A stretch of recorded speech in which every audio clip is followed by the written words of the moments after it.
પોરબંદરના ગોપનાથ મહાદેવના મંદિરના 78મા પાટોત્સવની ભક્તિભાવપૂર્વક ઉજવણી કરવામાં આવી હતી। આ પ્રસંગે હોમાત્મક લઘુરુદ્ર મહાપ્રસાદી સહિતના કાર્યક્રમ યોજાયા હતા।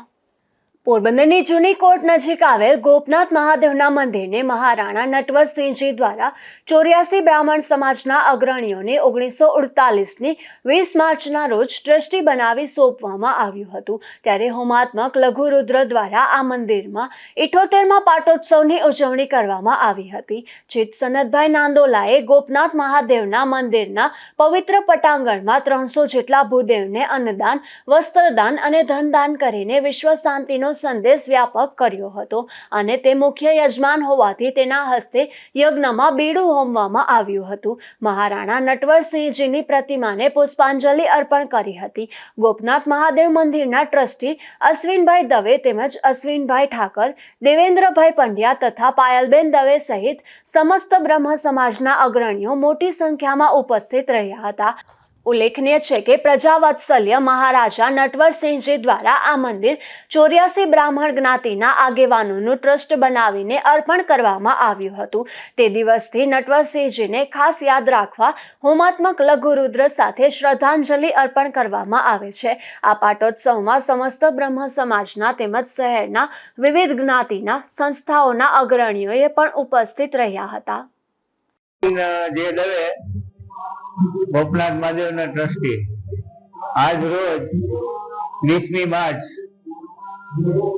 78 એટલે 78 વર્ષ પોરબંદરના મહારાજાએ આ જે ગોપનાથ મહાદેવની જગ્યા છે તે પેલા ખાલી ગ્રાઉન્ડ પૂરતી જતી મહાદેવનું મંદિર જ હતું, પણ બાપુને એવી ઈચ્છા થઈ કે આ મંદિરનું સુચારું સંચાલન થાય, નિયમિત ભગવાન શંકરની પૂજા થાય, ગોપનાથ મહાદેવની પૂજા થાય, એટલા માટે થઈ અને એ સમયે એટલે 78 વર્ષ પહેલા 5 બ્રાહ્મણોનું એ જમાનાના અમારા વડીલોનો એક ટ્રસ્ટ બનાવી અને આ બ્રહ્મ સમાજને આ 84 જ્ઞાતિને આ જમીન અર્પણ કરી અને પછી અમારા ટ્રસ્ટીઓએ ભૂતપૂર્વ ટ્રસ્ટીઓએ આ મંદિરને ડેવલપમેન્ટ કર્યું।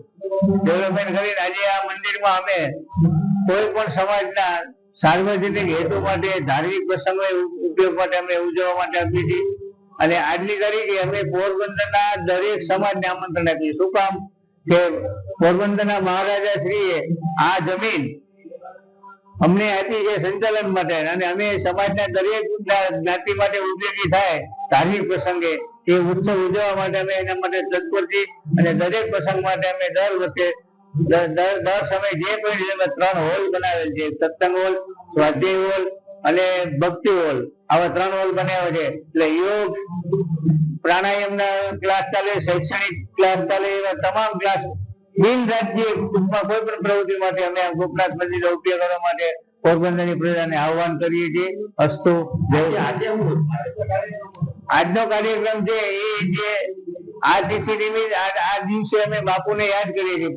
પોરબંદરના મહારાજા નટવરસિંહ બાપુએ જમીન અમને આપી હતી એટલે આ દિવસે અમે નિયમિત એમને બાઉલમાં બેસાડે છે, એની પૂજા અર્ચન કરીએ છીએ અને બાપુને આ દિવસે અમે ભાવપૂર્વક શ્રદ્ધાંજલિ આપીએ છીએ અને એ નિમિત્તે અમે પાટોત્સવ નિમિત્તે હોમાત્મક લઘુરુદ્રનું આયોજન કરી અને બ્રહ્મભોજન કરીએ છીએ।